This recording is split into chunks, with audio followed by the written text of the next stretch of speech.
let's just sew whatever. In this video, I'll be showing you how to add the dual magnetic snap closure as well as how to finish the Alaine handbag. Okay, so we're gonna go ahead and add our zippered pocket. So I've got my lining panel and I've marked a center crease. So I can see right there. And then I'm gonna fold my lining panel piece 5 in half. And we're gonna lay that 3.5 inches down from the top. So there's my ruler. So the top of that goes 3.5 inches from the top. And then I'm gonna use a zipper template, but you could use really anything. And I'm going to mark my zipper placement.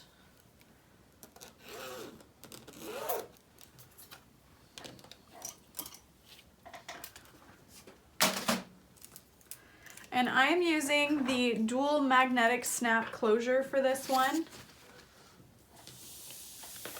So I'm just going to really carefully turn it so that nothing gets shifted. And you can sew around the entire perimeter of the box, but what I like to do is just do 2 parallel lines. Just make sure you backstitch. And you want these to be pretty much exactly the same width.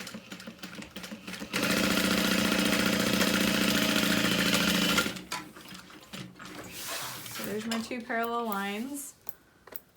Clip the excess, and then I'm going to cut this open. We're going to start in the center, work our way out to the sides, and then go out at like a V shape, or like a really long double-sided Y.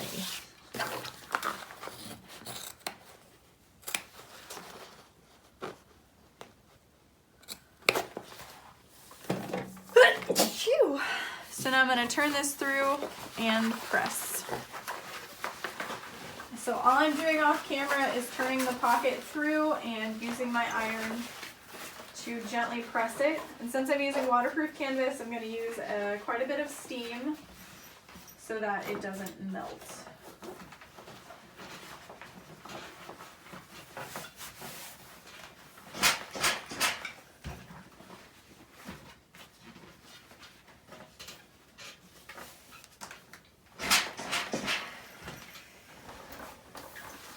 And I've got my 7-inch zipper nice and ironed.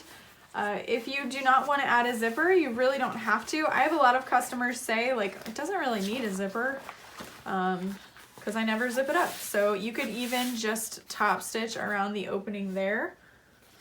But I'm just going to go ahead and add a zipper because that's what I'm used to.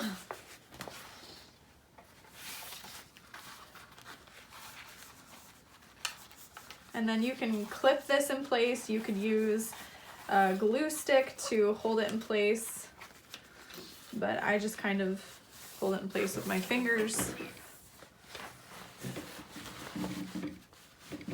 And start top stitching the outer hole.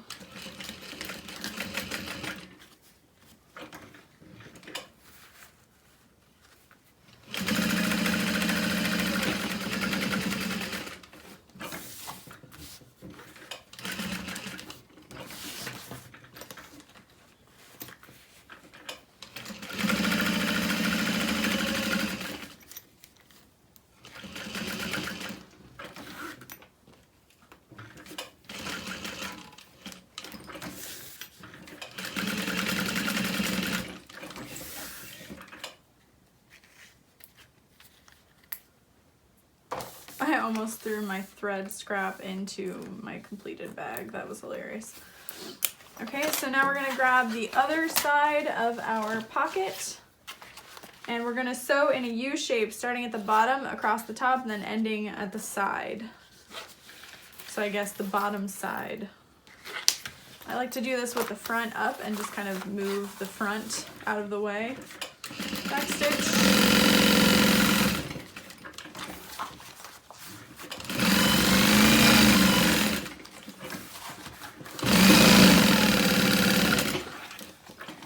If you have excess fabric, you can go ahead and trim it.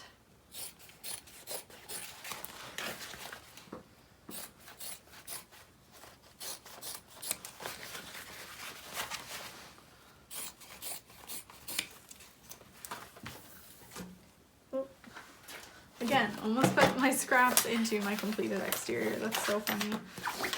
All right, and I'm gonna turn this up about 1/2 inch and press it.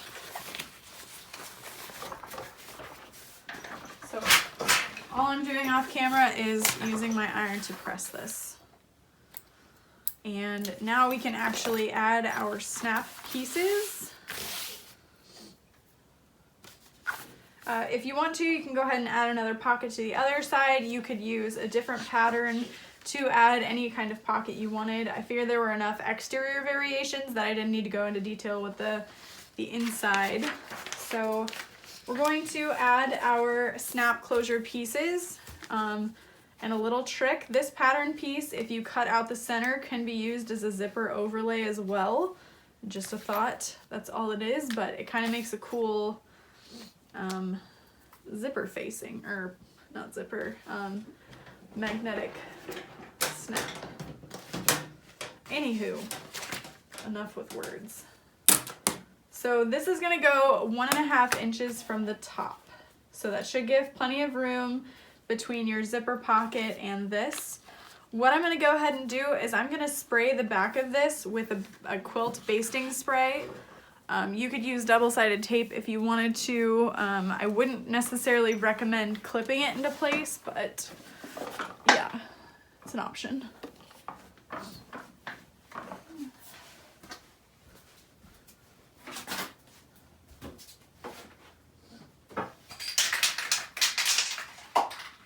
The quilt basting spray that I'm using, I don't really like. It feels more like a repositionable glue than anything, but I don't believe they make my favorite one anymore, which is the Mettler Web Bond for embroidery. So anyway, so 1.5 inches from the top, and my center is 9 inches. Ooh.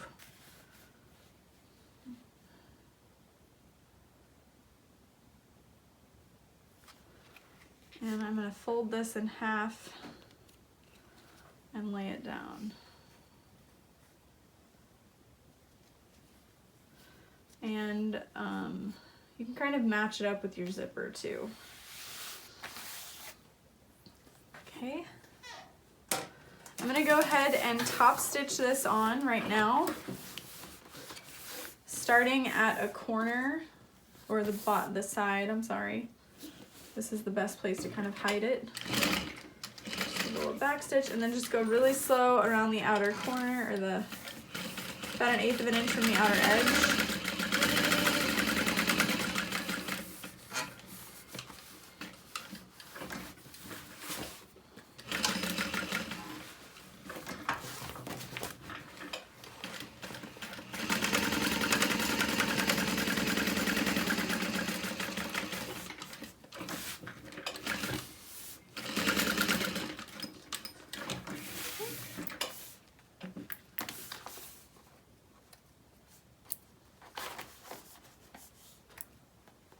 Trim all your excess. So there is that piece added, and now we can use our pattern piece to mark out where those snaps should go. You could also measure, so it's up to you. I'm just gonna go ahead and use this pattern piece because that's what it's there for. And then we're gonna grab washers for snaps. 1, 2, 3, 4. If you are not a fan of the way this looks, you could also use the zipper end piece 13 of the pattern and just add maybe 1 magnetic snap. It's up to you. I think this gives a little more privacy, but also the ease of snaps. So that's kind of why I did it this way.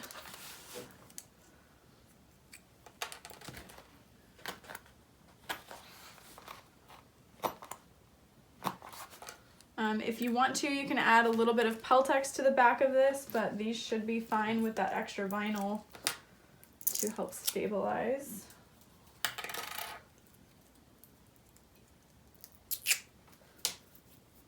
And then one side gets the male and one side gets the female.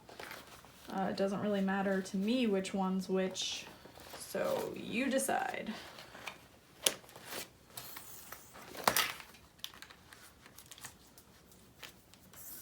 I think it would be kind of neat to maybe add like a magnetic piece into that bar as well, if that's something you have access to. I think that would be kind of cool to encase it within, and then you wouldn't even see the snaps. It would just kind of do it on its own. So just a thought.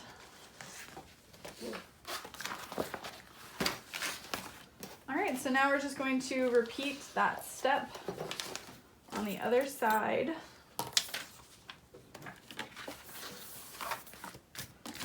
Mark out my center here. Make a little crease. Mark out my center here with a little crease. Lay my ruler 1.5 inches from the top.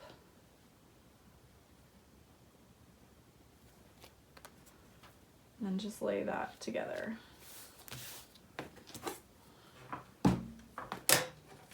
And I'm going to top stitch around the outer edge, starting at the short flat side.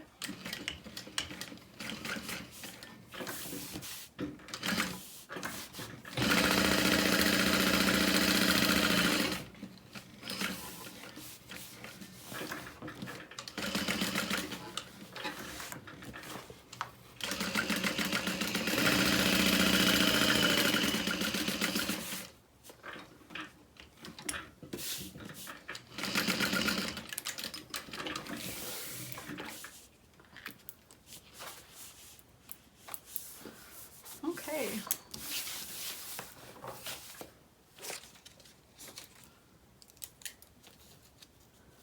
Line that up. Mark out those holes. Grab my washer and mark out those parallel lines.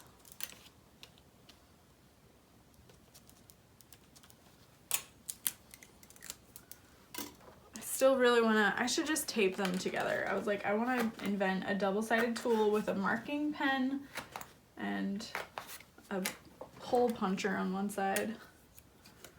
Should just tape them together.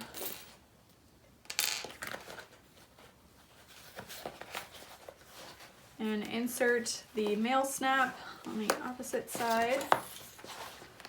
I feel like if you really wanted to, you could do one snap of each on either side. I don't know why you would, but it could be kind of interesting.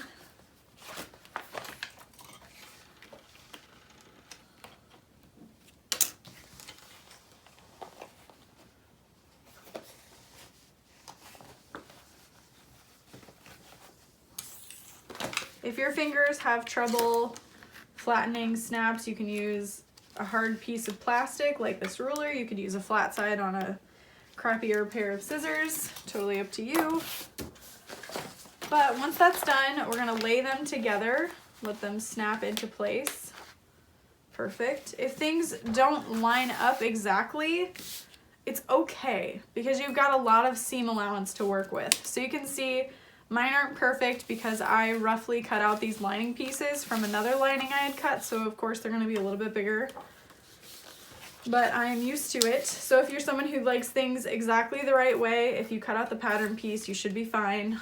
I just didn't. I know, right? It's my pattern, I should have, but I didn't.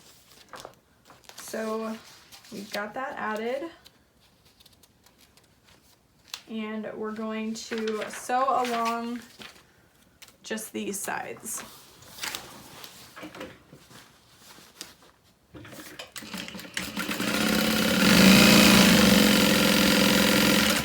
And I'm using just a little bit bigger than 1/2 inch seam allowance because 1, I know that my panels are bigger than they should be, and 2, you want it to be a nice tight fit.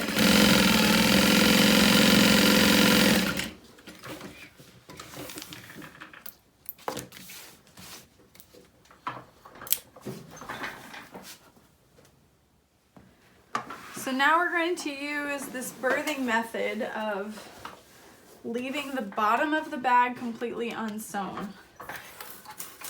So if you guys are ready for some fun, I'm ready for some fun. We're going to flip this right side out.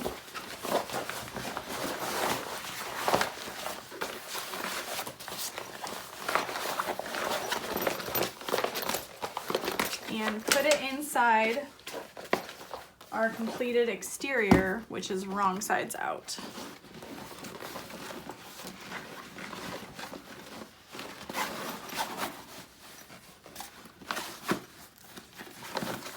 We're gonna line up the side panels.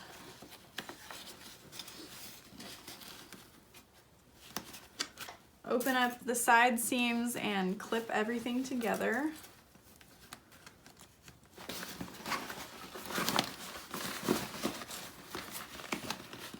And once you're done clipping, if something seems like it's too big, I would go ahead and adjust your seam allowances. I might need to make my lining even smaller still. We shall see. That might be good. But I am just kind of pushing that inside the bag and lining up everything.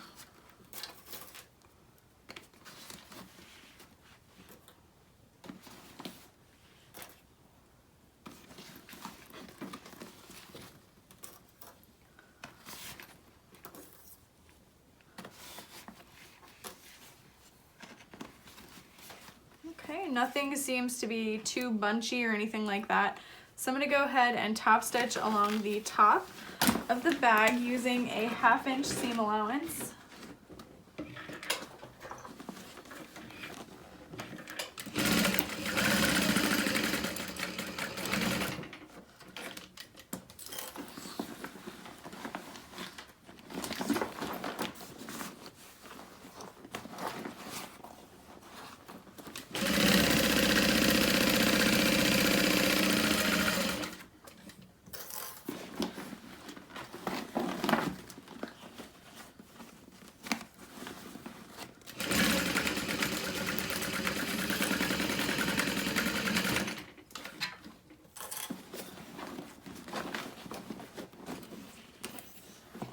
Kind of readjusting as I go.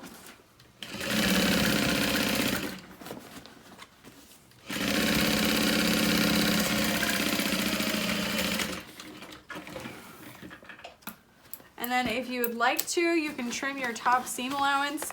I honestly don't, because I like the strength that it gives to the top of the bag, especially since I didn't add any Decaville light. So I'm gonna go ahead and pull the lining out of the bag. And you'll see that, again, we left the bottom of the bag wide open. So I can just go ahead and push the bottom exterior. I always like to start with that. And just push that out. So it's a lot easier than leaving a big open zipper pocket or trying to squeeze it through a little tiny zipper pocket.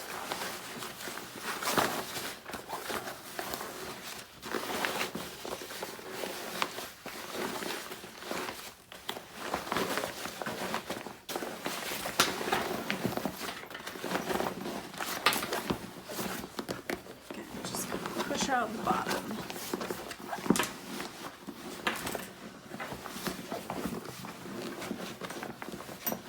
Make extra care to push out those bottom corners.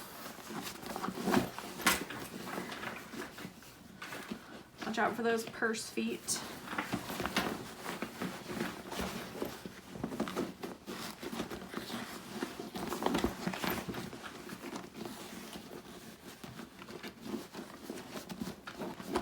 And then kind of double check that the bottom of your purse feet are all nice and secure. Sometimes they'll lift when you birth it.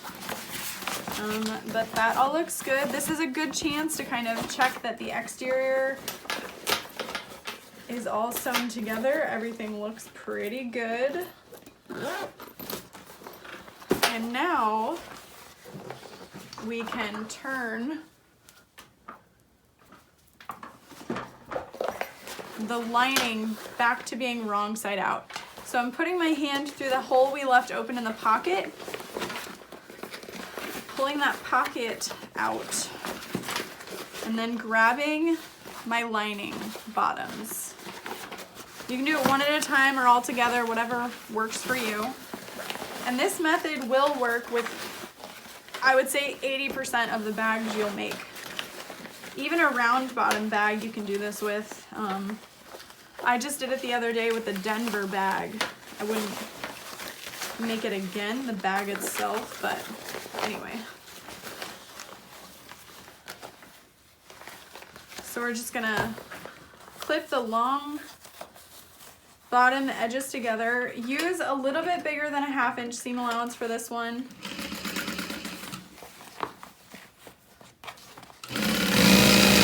Just so straight across the bottom.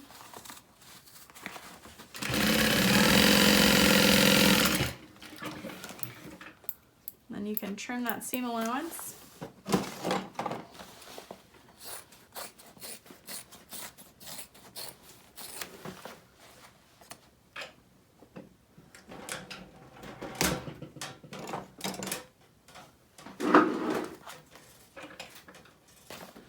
And then we're going to bring those side seams together to square off the corner. 1/2 inch seam allowance, or a little bit more if you're wanting to make sure that's nice and tight.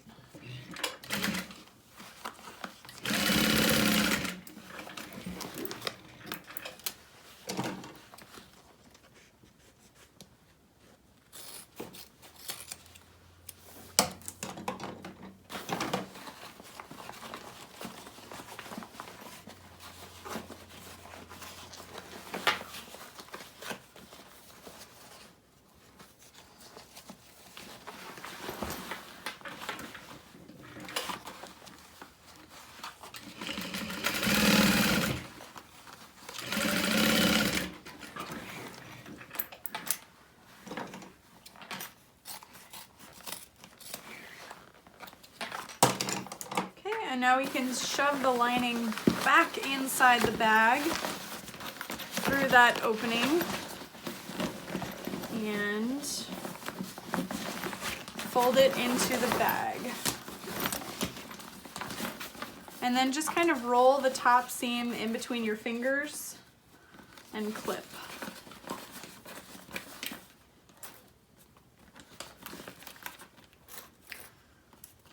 And I like to do this before I sew up the bottom opening because there's still a chance, if need be, I could fix something. I don't know what, but you never know.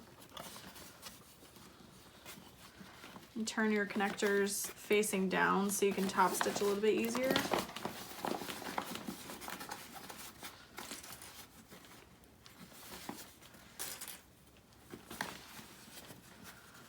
I don't know that I personally would recommend foam in this bag. I think it just makes it a little too much. I like a bag to kind of move with your body while still remaining itself. But like when you add foam to a bag, especially through the entire thing, I just think it's a little too much. So if you like adding foam to your bag, please feel free to do so. There is nothing wrong with it. It's just all personal preference. Okay, so I'm just clipping that up and then I'm re-pushing that lining inside. Nice and tight fit. And then go ahead and pull your pocket. If you haven't yet, fold in the raw end of your pocket and then you can just top stitch straight across.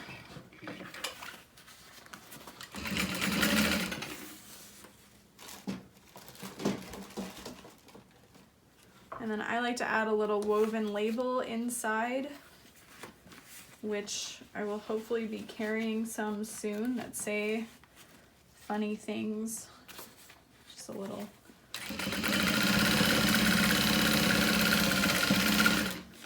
Something fun to add to your bags. All right, and then we can put that into the lining as well.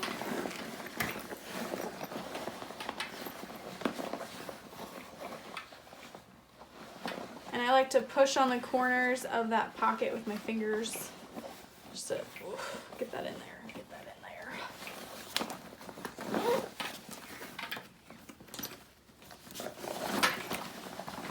Push it all flat. And then you can just double check that it snaps together nicely, and it does. Ooh, she cute. Ooh, she real cute. All right, and now we can top stitch. So I'm gonna use a top stitch length of 4.5, the back stitch over that side seam.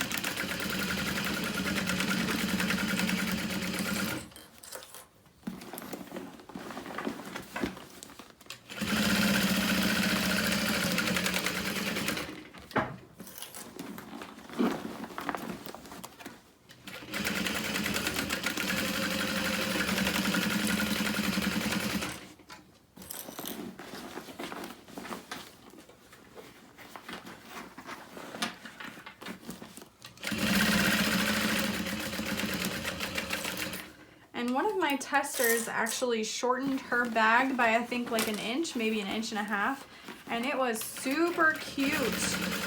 So I would say this pattern definitely shrinks down well. You can adjust it to whatever you need it to be, which is kind of my goal when I design a bag, is that it can just have so many different options. Oh, finally out of juice in that one. But go ahead and see, like, trim down these ends so they don't fray.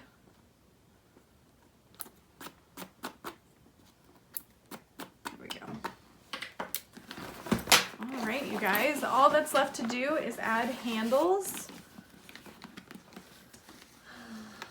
Come on now.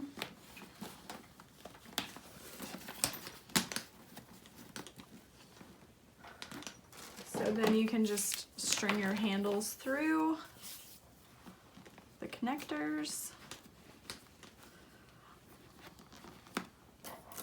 And we'll add a rivet to those. I do that off camera just because it can be a little frustrating. Whoops, whoops, whoops.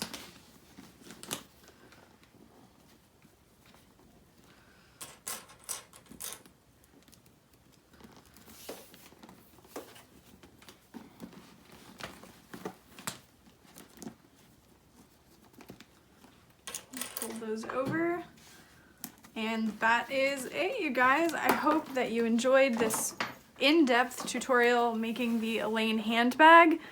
I absolutely loved making this pattern. I've had it in the works for quite some time. Just to give you guys a close-up there, that is the outer pocket. And then there is that V-shaped front pocket. It looks so cool, and it can hold quite a bit. And then you can see that that dual magnetic snap closure really gives a lot of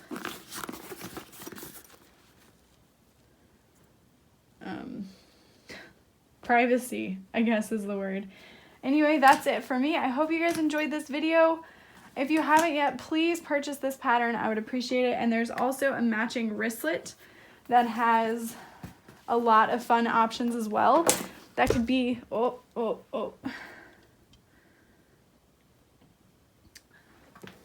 that can be purchased and used as even a wallet. So thank you guys so much for watching. If you haven't yet, please subscribe and leave a comment below and let me know you enjoyed this video. Bye.